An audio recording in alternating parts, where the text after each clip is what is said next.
Presidente, por su intermedio, saludo a los señores ministros que nos acompañan y a la delegación nacional. Hace 2 días hemos remitido a la Comisión de Presupuesto 2 artículos. El primero dice, abro comillas, el Ministerio de Economía y Finanzas propondrá la nueva escala remunerativa y pensionaria del personal militar y policial para el ejercicio presupuestal 2024 en coordinación con los respectivos ministerios. Cierro comillas.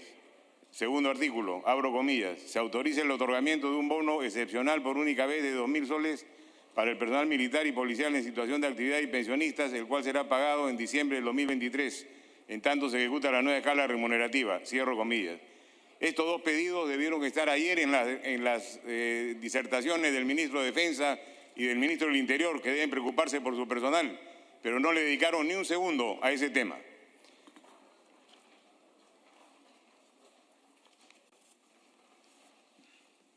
En los últimos 10 años casi hemos duplicado el monto presupuestal, pasando de 122.000 millones de soles en el 2012 a 248.000 millones en el presente año. Pero si evaluamos el impacto del presupuesto en los ciudadanos, la cantidad y calidad de los servicios básicos que ellos reciben no solo ha disminuido, sino que parece que estamos retomando el nefasto camino que nos llevó a la gran crisis de los años 80. Y eso se debe únicamente a que anualmente el MEF formula un presupuesto orientado a distribuir dinero entre entidades públicas, en vez de estar orientado a obtener resultados, lo cual aseguraría el impacto positivo que la ciudadanía requiere. El gasto propuesto por el MEF no está orientado por los planes y políticas nacionales, sino por sus propios criterios. Nuestro país tiene un sistema nacional de planeamiento estratégico, en el marco del cual se formulan anualmente planes y políticas. Sin embargo, el presupuesto se formula sin tenerlos en cuenta.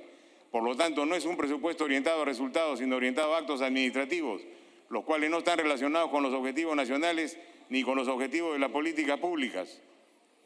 Como dijo el exministro Castilla hace una semana, abro comillas, en 10 años los presupuestos de educación, salud, transportes y seguridad interna se han triplicado. Y si uno ve los indicadores de resultados en materia de seguridad, aprendizaje, anemia, calidad de infraestructura, vemos que no ha habido avances. Segundo punto de importancia, la corrupción, cuenta general de la República y gastos públicos ineficientes.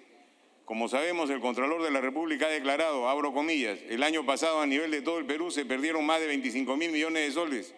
Eso significa que de cada 100 soles que se gastan en el país, 13 soles se pierden porque se los roban. Hay ineficiencia, despilfarro e incompetencia. Si hiciéramos lo necesario, si solo perdiéramos la mitad, no habría pobres, porque la brecha de pobreza monetaria es como de 12.000 millones de soles. Cierro comillas. Antes de la aprobación del proyecto de ley, debemos saber si estas son las condiciones en que también vamos a gastar el presupuesto del 2024 o cuáles son las medidas que el MEF ha implementado para evitar este hurto vergonzoso y que esperaríamos verlas en el articulado del proyecto de ley de presupuesto para darle consistencia al mismo.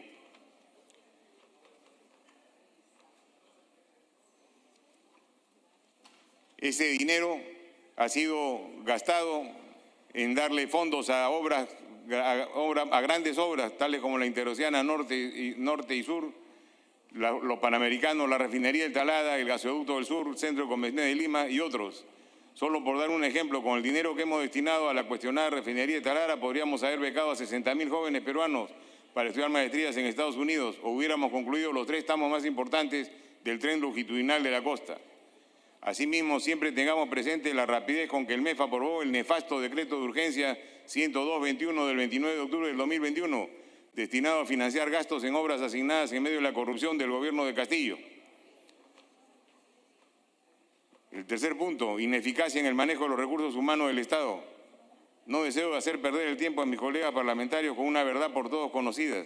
El Estado o no tiene o tiene una pésima gestión de recursos humanos, pues aparte del crecimiento inorgánico de la planilla estatal y del desorden remunerativo, es notoria la escasez de competencia de los trabajadores estatales, la ausencia de una carrera pública y de procesos meritocráticos, lo cual evidencia un manejo empírico del MEF que debe solucionarse en el más corto plazo. Esto acompañado con un desarreglo de las escalas salariales en todos los sectores. 4. Informalidad, productividad y presupuesto.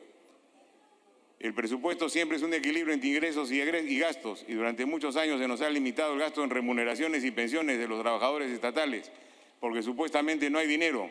Esto es, se ha mantenido el equilibrio fiscal a costa de bajos sueldos y pensiones, ocultando uno de los fracasos más grandes de la gestión pública de nuestro país, cual es que no hemos podido formalizar la economía y somos uno de los países con más altas tasas de empleo informal del mundo. Le recordamos al señor ministro de Economía que si lograse formalizar la economía, por lo menos a un promedio de la región, la SUNAT podría recaudar más y su espacio fiscal provendría de nuevos ingresos y no de mantener bajos los sueldos y pensiones. Política económica y fiscal. Nos hubiera gustado ver una política fiscal que establezca un ahorro anual para crear un fondo de pensiones que libere al presupuesto anual de los compromisos de largo plazo. Esta búsqueda también nos llevó a requerir la política económica, la cual, como sabemos, es siempre mencionada en las exposiciones de funcionarios del MEF. Sin embargo, o no ha sido publicada o no existe, pues no hemos podido tener acceso a ella. Recordamos al señor ministro que la gestión pública moderna se basa en políticas públicas transparentes, que precisamente crean eficiencias al mantener una continuidad y predictibilidad de los lineamientos para solucionar los más importantes problemas públicos.